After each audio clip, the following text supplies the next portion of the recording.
Welcome to my channel. What if the deadliest pilot the military ever buried in secrecy wasn't dead at all? When a convoy is moments from annihilation, one woman defies orders, rips through a wall of SAM sites, and reignites a legend the Pentagon swore was gone.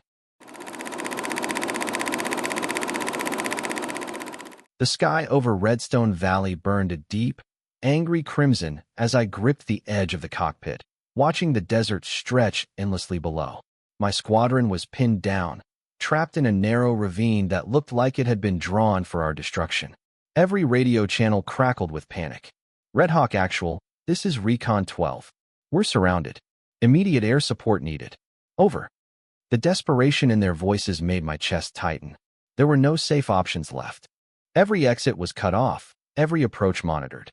Every tactical simulation I had pored over screamed the same warning.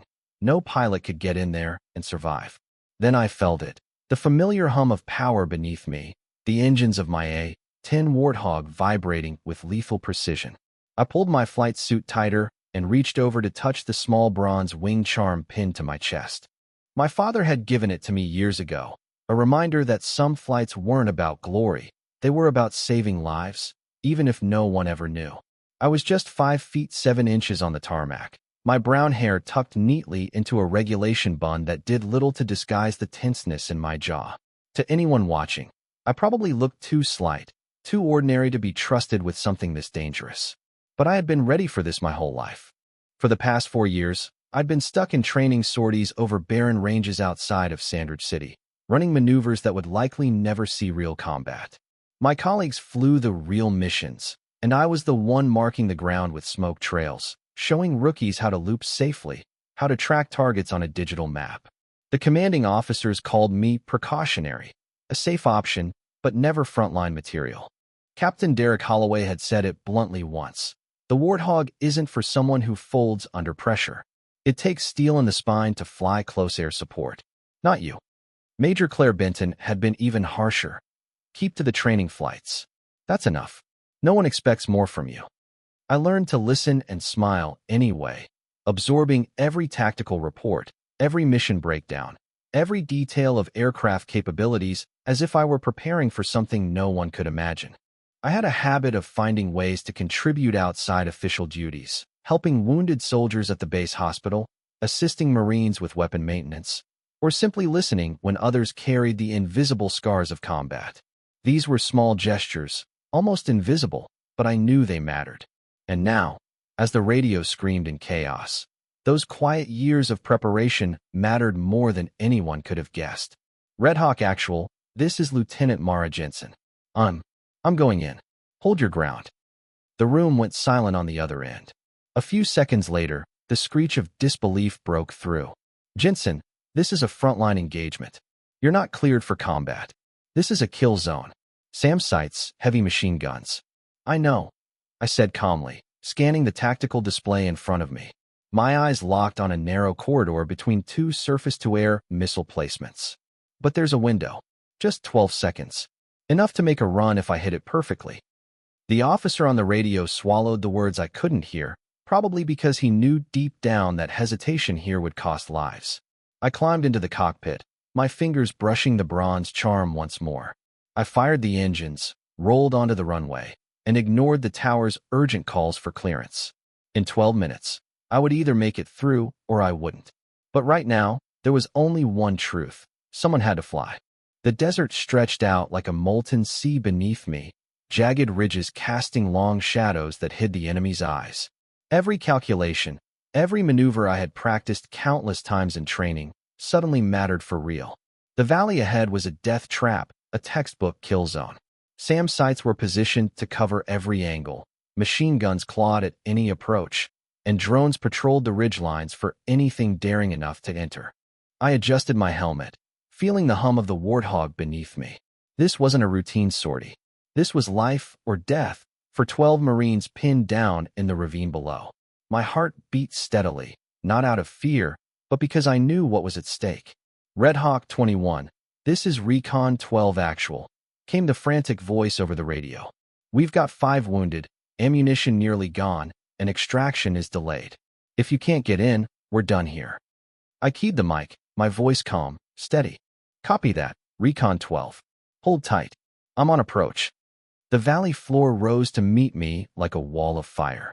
I hugged the terrain, skimming barely 50 feet above the desert sand, using every fold, every ridge, every dip to mask my approach from the enemy's radar.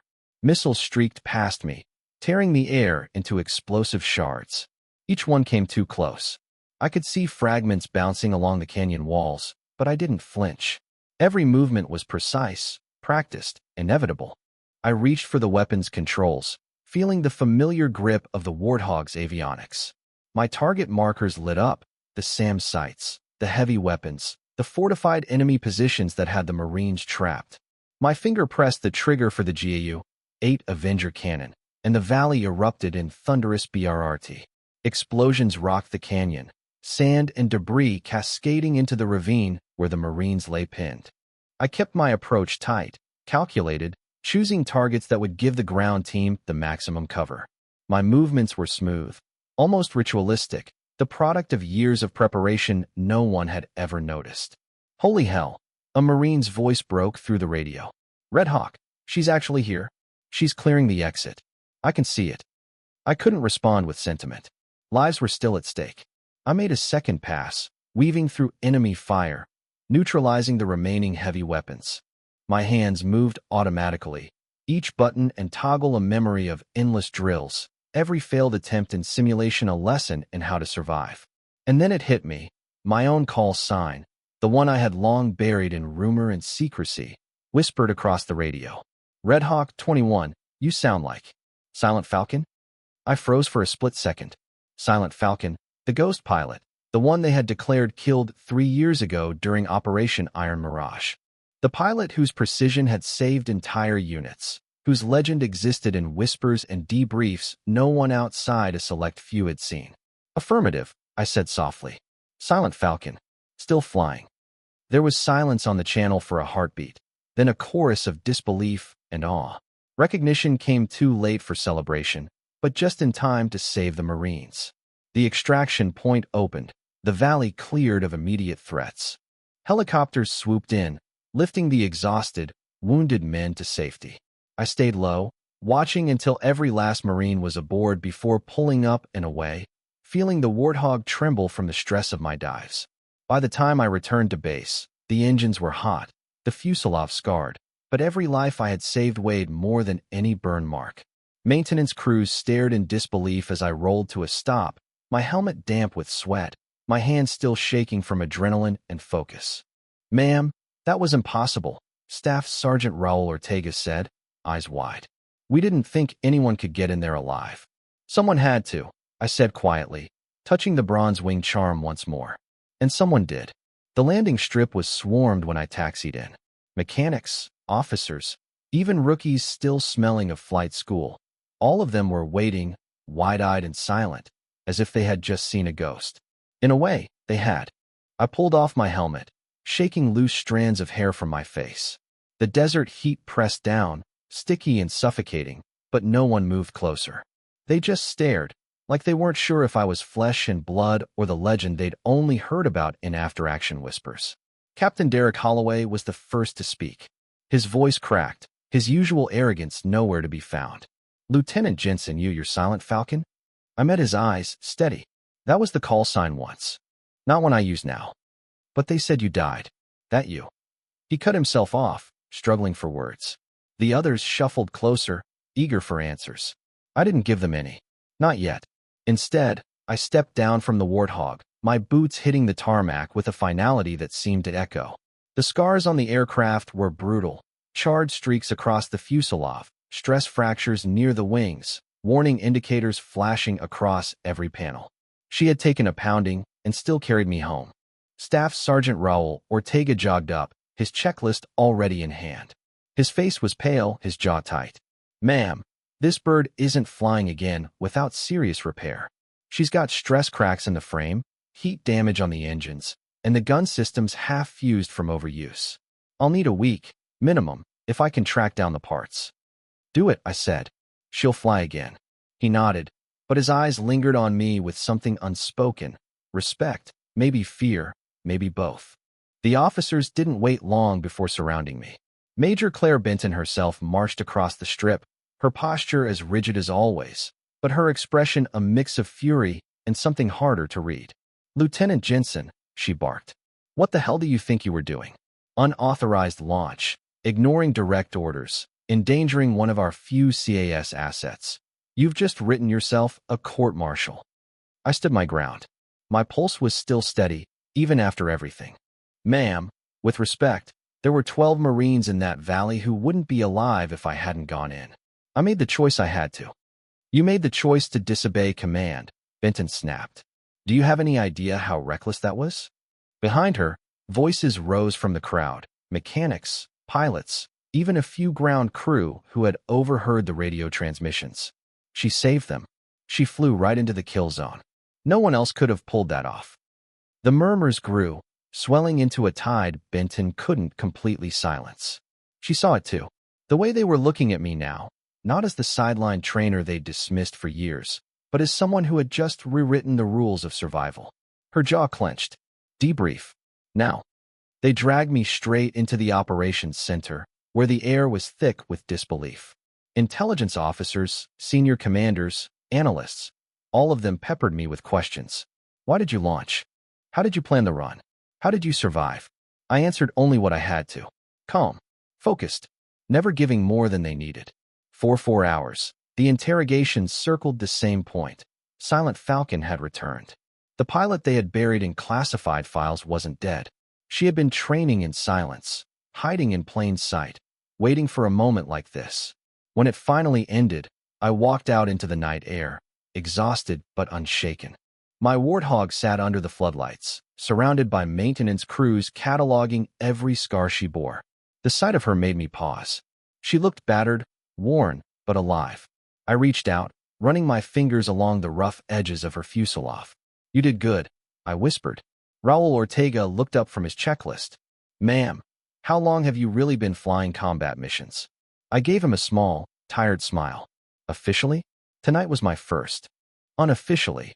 My hand lingered on the bronze wing charm at my chest. Long enough to know some flights are worth breaking rules for. The days after the Redstone Valley run were unlike anything I'd known in my years on base. Where once I had been invisible, a placeholder on the roster, the pilot shuffled into training flights. Suddenly, every set of eyes followed me. At first, it was uncomfortable. Pilots who had barely acknowledged my existence were suddenly stopping me in the corridors. "Lieutenant Jensen, how did you survive a SAM lock? What tactics did you use in the canyon? Can you look at my flight reports?" Mechanics approached me too, not just Raul Ortega, but the entire maintenance crew. They wanted to know how I read the jet's behavior mid-run, how I sensed stress fractures before alarms blared, how I knew which panels needed reinforcing. They didn't say it outright, but I could tell. They wanted to believe my warthog had been more than just steel and bolts. They wanted to believe she had lived because I willed her to. But the biggest change came from the rookies. It started with 2 of them, Second Lieutenants Bailey Chun and Marcus O'Neill. They caught me after morning drills, flight suits still wrinkled from a night of nervous studying. Bailey spoke first, her voice cracking just slightly. "Ma'am, we heard the recordings from the valley. We know it was you. Could you show us how you planned that approach?" I studied their faces. They weren't asking for glory or even recognition. They were asking how to survive. And in their eyes, I saw the same desperation I had once carried, standing outside closed doors where the real pilots gathered, wanting so badly to be taken seriously. So I nodded. "Meet me at the simulator tonight. Bring your flight maps." Word spread faster than I expected. By the end of the week, I wasn't just instructing 2 rookies. I was running unofficial night sessions with nearly the entire junior class of pilots. They came with notebooks, maps, weapons reports, and questions scribbled so furiously I wondered if their hands ever cramped. I didn't give them speeches about bravery or inspiration. I gave them grit. I made them repeat canyon runs until their palms sweated inside their gloves. I broke down weapon systems until they could identify blind spots in their sleep. And I told them, over and over, the truth I had learned the hard way. You don't go looking for courage. You decide that someone else's life is worth more than your fear. One night, Lieutenant Bailey Chun lingered after the others had gone. She was pale, her eyes red-rimmed. "Ma'am, Do you ever think, maybe you won't make it back? I considered her words carefully. The bronze wing charm pressed against my chest, as if reminding me of my father's voice, of the day I'd first understood the cost of service. Every flight, Chun, that thought never leaves. But fear doesn't make you weak, it makes you pay attention. The moment you start flying for your own survival instead of theirs. I gestured toward the barracks where infantrymen slept. That's when you've already lost. She nodded, silent, but I knew the answer would sit with her longer than any technical drill. Meanwhile, the higher-ups weren't pleased. Command tried to pull me back into silence, bury me again in paperwork and instructor duties, as if pretending the Redstone mission hadn't happened. But the genie was out of the bottle. Marines I'd saved sent flags, patches, and handwritten letters. Helicopter crews dropped by to thank me in person. The legend of Silent Falcon had escaped containment. Colonel Everett Shaw, the wing commander, called me into his office late one evening. His desk was stacked with reports, his eyes dark with exhaustion. "Lieutenant Jensen," he began, folding his hands. "Your actions save lives. No one disputes that. But you've also created a complication. Sir, the Pentagon wants you active. Historians are already sending requests for interviews. Contractors want to study your maneuvers. Every piece of brass from Sandridge to Washington thinks you should be back in combat full-time." "And you?" I asked. His gaze softened, just slightly. "I think what you're doing with the rookies matters more than they realize. But I need to know where you stand." I leaned forward, my voice low but certain. "Sir, every pilot I prepare properly is one more family that doesn't have to bury someone. That doesn't feel like waste to me." Shaw studied me for a long moment before nodding. "Very well. But be ready, the storm around you isn't going away." He was right. The storm had only begun. By the second week after Redstone, the base no longer felt like the same place. My days, once marked by routine training hops and quiet evenings with maintenance crews, had become a blur of requests, summons, and demands. I couldn't even walk across the flight line without someone stopping me. Rookies wanted advice, Marines wanted handshakes, officers wanted reports. Every interaction was soaked in the same question, though rarely spoken aloud. What else can Silent Falcon do? The Pentagon's interest was immediate and suffocating. Formal messages arrived daily. Request for official debrief regarding Redstone Valley incident. Recommendation for reassignment to active CAS unit. Proposal for classified consultation with DARPA on Warthog modifications. I turned down most of them, at least for now. I wasn't interested in parading myself for contracts or being dissected like some living weapons manual. But that didn't stop the calls from coming. Then came the journalists. Somehow, someone had leaked a whisper of what happened in Redstone. Within days, media outlets were circling Sandridge, desperate for any confirmation that the ghost pilot, Silent Falcon, had returned. Command kept the gates locked tight, releasing only stiff, pre-cleared statements. Still, I could feel the rumors swelling outside the fences.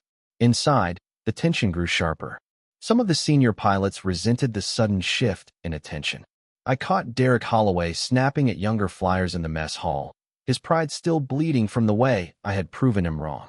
Others avoided me altogether, unwilling to face the reminder that their warnings in the ops center, suicide mission, not survivable, had been shattered in less than 12 minutes. But the rookies kept coming. Night after night, the simulator rooms filled until I had to split them into groups. I made them run canyon drills, radar dodge patterns, and mock strike sequences until their faces gleamed with sweat and their arms shook from fatigue. They cursed me sometimes, but they kept showing up. I noticed something in their eyes, a hunger, not for recognition, but for readiness. They wanted to be able to do what I had done. They wanted to know that if Marines screamed for help, they could be the one to answer. One evening, Lieutenant Marcus O'Neill lingered after the others had left. His hands were trembling as he adjusted his flight gloves. "Ma'am, my father served in Kandahar. He never came home. I always thought if I became a pilot, maybe I could protect someone else's dad." He swallowed hard. "But after watching your run over Redstone, I'm not sure I'll ever measure up." I placed a hand on his shoulder, steady. "O'Neill, listen to me. Nobody's asking you to measure up to me. You only need to measure up to the people you'll fly for. When you decide their lives matter more than your fear, you'll be ready." He nodded slowly, a flicker of relief softening his features.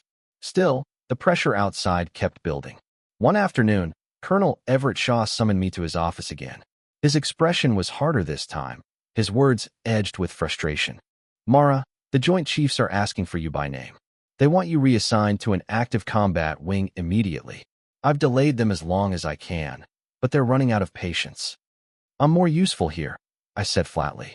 Every rookie I prepare is another pilot who won't freeze in combat. That's worth more than me chasing another mission. He leaned forward, lowering his voice. This isn't just about you. Politicians see Redstone as leverage. They want to show the world that America still has pilots who can do the impossible. You're becoming a symbol, whether you want it or not. Symbols. I hated the word. Symbols were what people turned into when they forgot the real cost behind them. That night, I sat alone on the flight line, the desert wind hot and dry against my face. My warthog loomed before me, stripped open by mechanics who were still patching the scars of Redstone. I rested my hand on her battered wing, fingers brushing the worn metal. The bronze charm pressed against my chest, warm from my skin. My father's voice whispered in memory, some flights aren't about missions. They're about doing what's right when no one else can or will. I closed my eyes and let the weight of it sink in. I wasn't afraid of flying into another kill zone. I was afraid of being turned into a weapon for someone else's ambition. And yet, deep down, I knew something. Storms were coming. And no matter how much I wanted to remain hidden in the shadows of training, storms never waited for consent. It happened on a Thursday morning, just before dawn drills. I was halfway through reviewing sortie reports when Lieutenant Bailey Chen burst into the simulator bay, breathless and pale. Ma'am, it's out. I frowned. What's out? She handed me her tablet. Headlines screamed across the screen. Silent Falcon returns. Ghost pilot saves Marines in Redstone Valley. Leaked comms confirm dead CAS ace still flying. Who is Lieutenant Mara Jensen? I felt the air leave my lungs. The recordings. Someone had leaked the comms from Redstone. My voice, calm and steady, declaring my approach. The Marines shouting Silent Falcon. The confirmation I'd given before tearing through the kill zone. It was all there, now dissected by journalists and defense analysts like a war relic uncovered from sand. Bailey's voice shook. They know your name, ma'am. They know everything. I scrolled further. There were photos too, grainy images snapped from the base perimeter, showing me walking across the flight line, my warthog under floodlights. Commentators speculated on my past, digging into personnel files, piecing together the years since I'd been declared killed in action. Every secret I'd lived with for 3 years was gone in an instant. By the time I reached Colonel Shaw's office, the building was swarming with staffers and intelligence officers. The colonel looked as if he hadn't slept in days. He slammed a folder onto his desk when he saw me. Damn it, Mara. I told you the storm was coming. Now it's a hurricane. The Pentagon wants you transferred within 48 hours.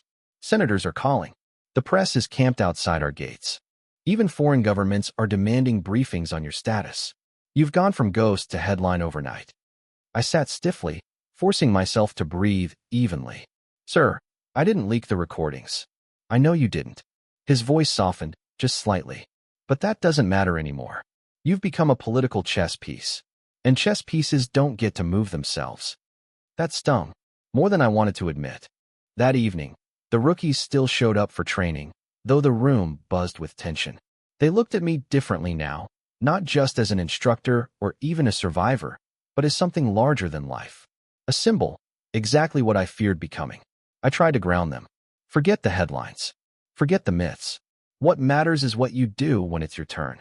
Remember, survival isn't luck, it's preparation. But the truth was, the storm outside the base walls was already creeping in. 2 nights later, it hit. A distress call came in at 0300 hours. A convoy carrying classified materials had been ambushed in the canyons west of Sandridge. The vehicles were pinned, air defenses were in play, and reinforcements were hours away. Command scrambled for options. This is Redstone all over again, an officer muttered in the ops center. Except worse. They've got portable SAMs and layered coverage. No bird can get in. Silence fell. All eyes turned to me. Colonel Shaw's jaw tightened. Lieutenant Jensen, do not even think about it. We are not repeating Redstone without authorization. But authorization was just another word for delay. I could already hear the convoy's frantic calls over the radio, voices thick with desperation. Convoy Alpha, this is Command. Sit tight. Air support is being evaluated. Negative, Command. The reply crackled back. We're taking heavy fire.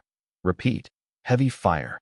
If help doesn't arrive in the next 20 minutes, this convoy is compromised. My heart hammered. The choice wasn't really a choice at all. I rose from my seat. Sir, I'll prep the warthog. Lieutenant, stand down. Shaw barked. That's a direct order. I paused at the door, meeting his gaze. Sir, with respect, sometimes orders aren't fast enough. And with that, I walked out, the storm swallowing me whole. The hangar was alive with chaos. Mechanics shouted over each other, scrambling to prepare aircraft that Command hadn't even greenlit. I strode past them, focused only on the battered warthog waiting under floodlights. She wasn't at 100% yet. Raul Ortega had warned me, but she was all I had. Raul intercepted me at the ladder, his face grim. Ma'am, her left engine's still running hot from Redstone. Push her too hard, and she'll flame out. She won't, I said. He grabbed my arm. Damn it, Jensen, you're not bulletproof. You pull this stunt again, and she might not bring you home. I held his gaze. Then make sure she gets me there first. Raul's jaw worked, but he let go, stepping back. As I climbed into the cockpit, he muttered, You're just as crazy as the stories said. The canopy sealed shut with a hiss. The familiar hum of systems booting up steadied my pulse. Outside, floodlights glared, but in here, in the cramped womb of steel and glass, I was home. The radio crackled before I could even taxi. Colonel Shaw's voice, sharp and furious. Lieutenant Jensen, this is an unlawful launch. If you proceed, you will face court-martial. I thumbed the comms, my voice calm. Sir, you can file the paperwork when I get back. Jensen, but I was already rolling. The night sky swallowed me as I lifted off, desert winds buffeting the wings. My radar bloomed with hostile signatures. The canyons west of Sandridge were crawling with SAMs, their operators waiting for me. They knew Silent Falcon might come. They were ready. As I closed on the convoy's coordinates, the first missile lock shrieked in my headset. I yanked the stick, diving low, the canyon walls rushing up around me. The warthog shuddered under the strain, her wounded engine protesting, but she held. Convoy Alpha, this is Silent Falcon. I'm inbound. The reply came ragged, desperate. Falcon, we thought we were done. We're pinned on both sides, enemy armor closing in. If you've got anything, now's the time. Copy. Mark your position with smoke. A red plume burst in the canyon floor below, barely visible between bursts of gunfire. I angled in, flipping weapons hot. My HUD screamed warnings. Locks everywhere, missile trails spiraling from the cliffs. I whispered under my breath, a ritual older than memory. Not today. The first run was surgical. 30mm rounds stitched across enemy armor, shredding tracks, tearing turrets from hulls. I pulled up hard, flares spitting from the warthog's belly as 2 missiles sliced past, exploding harmlessly against the canyon walls. But they were learning. Each run I made, the SAM operators adjusted, tightening their net. I felt the heat in the left engine rising, the strain in every vibration of the frame. On the third pass, the warthog bucked violently as shrapnel tore across her wing. Alarms wailed. For a heartbeat, I thought she might tumble into the canyon. Falcon, are you still there? The convoy shouted. I steadied her, gritting my teeth. Still here. Still fighting. The fourth run had to be the last. I armed the Mavericks, locking onto the clustered armor advancing from the ridge. The tone in my headset buzzed steady, target locked. Fox 2. The missiles streaked down, twin spears of fire. The ridge erupted in a chain of explosions, shockwaves rippling through the canyon. Enemy fire stuttered, faltered, then ceased entirely. The radio erupted in cheers from the convoy. Falcon, you did it. They're breaking off. We're clear. I exhaled, my hands trembling against the stick. The warthog groaned beneath me, warning lights flashing across the console. She was hurt bad, wings shredded, engine overheating, hydraulics bleeding out. But she was still flying. Convoy Alpha, proceed to safe zone. I'll cover you out. I stayed overhead as they pulled out of the canyon, circling like a wounded hawk, daring any stragglers to test me. None did. By the time I limped back toward Sandridge, the eastern horizon was bleeding with dawn. My warthog barely held altitude, alarms screaming until the very wheels kissed the runway. When I cut the engines, the base was silent. Hundreds of eyes watched from the tarmac. No cheers this time. Just silence. Awed, heavy, almost afraid. I pulled off my helmet, my breath ragged. And for the first time since Redstone, I wondered if maybe this really was the last flight. They didn't even let me step off the tarmac before the escort arrived. Two military police with blank expressions and rifles slung at the ready flanked me as I climbed down from the ladder. My boots had barely touched the concrete when one said flatly, "Lieutenant Jensen, you're ordered to report immediately to command for debrief." No congratulations. No acknowledgement. Just orders, delivered like I was a suspect under arrest. I followed them in silence. My body ached from the flight, my flight suit soaked through with sweat. Every muscle begged for rest, but adrenaline still surged in my veins. The corridors of Sandridge Base felt colder than ever. Faces turned as I passed. Pilots, mechanics, clerks, some whispering, some saluting with hesitant reverence, others just staring. When I entered the operations center, the air was thick with tension. Colonel Shaw sat at the head of a long table, his expression carved from stone. To his left, two men in suits, intelligence officers, no doubt. On his right, Brigadier General Mitchell, the regional commander. Every eye locked on me as the MPs guided me to a chair. "Lieutenant Jensen," Shaw began, his voice like a whip. "Do you have any idea what you've done?" I met his gaze. "Yes, sir. I kept 40 soldiers alive who'd otherwise be dead." His hand slammed the table. "You disobeyed direct orders. Twice. You risked a multi-million-dollar aircraft on unauthorized missions. You've compromised the chain of command and made a mockery of this base's operational discipline." One of the men in suits leaned forward, his tone measured. "And yet, without her actions, the convoy would have been annihilated. Intelligence confirms enemy forces had established overlapping kill zones. No sanctioned air support could have made it through." The general cleared his throat. "So the question, Lieutenant, is not whether you saved lives. That is evident. The question is whether the manner in which you acted can be tolerated in a professional military." The word struck like a blade. Tolerated. As if saving lives was some reckless indulgence. I sat straighter, forcing the tremor from my voice. "Sir, with respect, the doctrine exists to protect lives. When it fails that purpose, then it becomes a cage. I will not watch people die because a checklist told me to stand down." Shaw's face flushed red. Insolent. But General Mitchell raised a hand, silencing him. His eyes studied me, weighing more than my words. "Lieutenant Jensen, rumors circulate that you are more than what your file says, that your identity is not entirely accurate. Would you care to clarify?" My heart hammered. So this was it, the mask slipping. They knew. I folded my hands in my lap, feeling the cool press of the small Falcon pendant hidden under my suit. "Sir, I am who my record says I am. But I've flown more than the logs admit. And I've buried more memories than the brass wants spoken aloud." Silence stretched. The two intelligence officers exchanged glances. Shaw looked like he might explode. Finally, General Mitchell nodded slowly. "That will be all for now. You are confined to quarters until further notice." Dismissed. The MPs rose, waiting for me. As I stood, Shaw hissed under his breath, low enough only I could hear. "You think being some ghost from the past makes you untouchable, but you've painted a target on your back. The higher you climb, Jensen, the harder you'll fall." I met his eyes, letting him see the steel behind mine.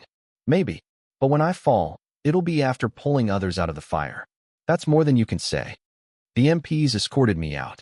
That night, alone in my quarters, exhaustion finally claimed me. I lay on the narrow cot staring at the ceiling, replaying every scream of metal, every missile trail, every desperate voice from the convoy. My hands still trembled as I held the Falcon pendant, pressing it against my chest. Some flights, my father had told me, aren't about orders or glory. They're about making sure someone else lives to see tomorrow. If they wanted to court-martial me, so be it. But I knew I would fly again. Because Silent Falcon wasn't a legend anymore. She was me. Confinement didn't last long. Within 48 hours, the walls of my quarters began to feel less like punishment and more like protection from the base itself. Word had leaked. Not officially, of course. The Pentagon would never allow that. But soldiers talk, and pilots gossip, and Marines who had just crawled out of a canyon alive owed their survival to a voice that called herself Silent Falcon. By the third day, the name was everywhere. Whispers in the mess hall, murmurs in the hangar. Even the mechanics had spray-painted a crude falcon silhouette on the inside of the maintenance bay door. When they finally released me back to duty, the stares followed me everywhere. Some were reverent, others curious, a few resentful. Lieutenant Graves caught me outside the simulator building. His usual swagger softened. "Jensen, no, sorry, Falcon. Did you really fly through that SAM curtain without ECM backup?" I leveled a look at him. "You calling me a liar?" He shook his head quickly. "No, just, hell, I didn't think it was possible. We trained for it, but we all know in real ops it's suicide." "Sometimes training doesn't teach you what you need," I said, moving past him. Inside the simulator wing, a group of fresh pilots waited, fidgeting. They rose when I entered, like recruits greeting a commanding officer. Their instructor whispered, "They asked for you. They don't want me. They want the one who flew into Redstone and Sandridge Canyon." I swallowed hard. They didn't want Mara Jensen, trainer, reluctant exile. They wanted Silent Falcon, the ghost they'd built into a myth. So I sat with them. We ran drills. I corrected their angles, their timing, their panic when the screen filled with threats. But more than that, I told them what no manual ever did. How fear tastes in your throat when a missile locks on. How you buy survival in fractions of a second. How you stop thinking of yourself at all when soldiers on the ground are begging for help. One of the rookies, a girl barely 22, asked, "Ma'am, weren't you scared? Going into that canyon, knowing it was a kill box?" I let the silence stretch before answering. Of course I was scared. Anyone who says otherwise is lying. But you don't fly for yourself. You fly for the voices on the ground. That makes fear smaller. They listened like it was scripture. And I hated it, just a little. Because worship was dangerous. Legends had no room to fail, and I was only human. By the end of the week, command summoned me again, this time to a secure briefing with brass flown in from the capital. The conference room buzzed with tension. Charts, intelligence photos, mission logs covered the walls. Colonel Shaw glared from his seat, but it was General Mitchell who spoke first. "Lieutenant Jensen, or should I say Silent Falcon, your presence has created complications." I folded my arms. "Complications? Your actions have saved lives, yes. But they've also drawn attention. Defense contractors want to analyze your flight data. Congress wants names to attach to the victories. Historians are already sniffing for records of operations you were never officially part of." He leaned forward.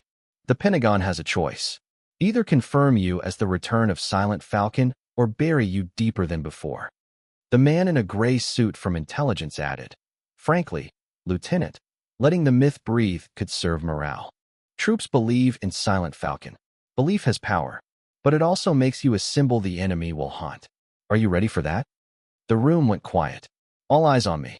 I touched the Falcon pendant under my flight suit, feeling its edges press against my skin. My father's voice came back to me. "Some flights are about orders. Some are about what's right." I looked straight at them. I didn't fly into that canyon for a nickname. I did it because Marines were about to die. If you want to spin it into propaganda, that's your call. But understand this. I'll keep flying whether you crown me a legend or call me a liability. The sky doesn't care what name I use." Shaw scowled, but the general's lips twitched, almost a smile. "Well said, Lieutenant." When the meeting ended, I stepped out into the corridor where younger pilots lingered, waiting for a glimpse of me. One of them snapped to attention, blurting, "Silent Falcon, sir." Ma'am, we'll follow you anywhere." I shook my head. "Don't follow me. Learn to fly better than me. That's the only way you'll keep people alive."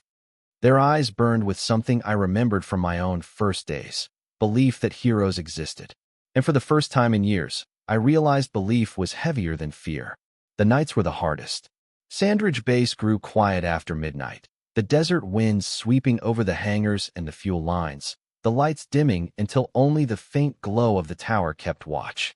That's when I'd find myself wandering back to the flight line, to the warthog scarred from battles she was never supposed to fight. She looked tired, patches welded, paint scorched, hydraulics humming unevenly when the mechanics tested her systems. Raul Ortega kept saying she'd need weeks in depot-level maintenance before she could truly fly again. But I knew. She was like me, bruised, battered, but not done. I'd sit on a folding chair in the shadows, helmet in my lap, fingers pressed against the Falcon pendant that had never left my chest. My father's voice felt close in those moments, as if he were still walking the line with me. Some flights are about orders, others about what's right. The Pentagon had made its decision. They wouldn't erase me again, but neither would they let me vanish back into anonymity. Silent Falcon had become official, though the details remained classified. I was a symbol now, whether I wanted it or not. Pilots came to me daily, young, wide-eyed, burning with questions. How do you fight through fear? How do you know when to break orders? How do you carry it, knowing some don't make it home? I gave them what I could, honesty, not comfort. Fear never goes away. Orders are broken only when lives outweigh careers. And the weight never leaves. You just learn to fly with it pressing down. Marines I'd never met found excuses to come to base. They'd shake my hand, slip me letters, sometimes just stand there silently. I saying what words couldn't. Families mailed flags, patches, photos of loved ones I'd never seen, but who now lived because of me. It was overwhelming. It was humbling. It was suffocating. Because the truth no one wanted to hear was simple. I wasn't extraordinary. I wasn't invincible. I was just a woman who refused to look away when people begged for help. And every time I climbed into the cockpit, I gambled with everything. One mistake, one missile too fast, one engine failure at the wrong time, and Silent Falcon would finally die, for real. But maybe that was the point. Heroes aren't the ones who outlive every fight. They're the ones who step into the fire anyway, knowing the cost. Late one evening, Lieutenant Reyes, the rookie who'd asked me about fear, joined me on the line. She carried 2 cups of coffee, handing one over with a tentative smile. "Ma'am, I've been thinking about what you said, that you don't fly for yourself. You fly for the voices on the ground." She hesitated. I want to believe I'll have that courage when my time comes. But what if I freeze? What if I fail? I looked at her, at the trembling hands barely hidden behind her cup. I remembered being that young, that uncertain, staring up at the sky and wondering if I belonged in it. "You will freeze," I told her. "You will doubt. But courage isn't the absence of fear. It's deciding someone else matters more. When that moment comes, you'll choose. And if you choose them over yourself, you'll fly." Her eyes welled, but she nodded. "Thank you, ma'am." As she left, I leaned back in my chair, staring at the stars scattered across the desert sky. Silent Falcon, the myth, might belong to the world now. But Mara Jensen, the daughter, the pilot, the woman who still mourned her father, belonged only to me. And maybe that balance was enough. The Marines sent me one final gift weeks later, a flag folded tight, flown over the canyon I'd cleared for them. Inside was a handwritten note in rough block letters. "Silent Falcon, because of you, we're home with our families. And because of our families, your mission carries on." I pressed the flag to my chest, tears finally spilling hot down my face. Not for the battles won, not for the legend rekindled, but for the quiet truth my father had tried to teach me. The greatest service is often unseen, built in silence, chosen when no one is watching. And when the call came again, because it always would, I knew I'd be ready to fly back into the kill zone. Not for medals, not for recognition, but because that's what Silent Falcon was meant to do.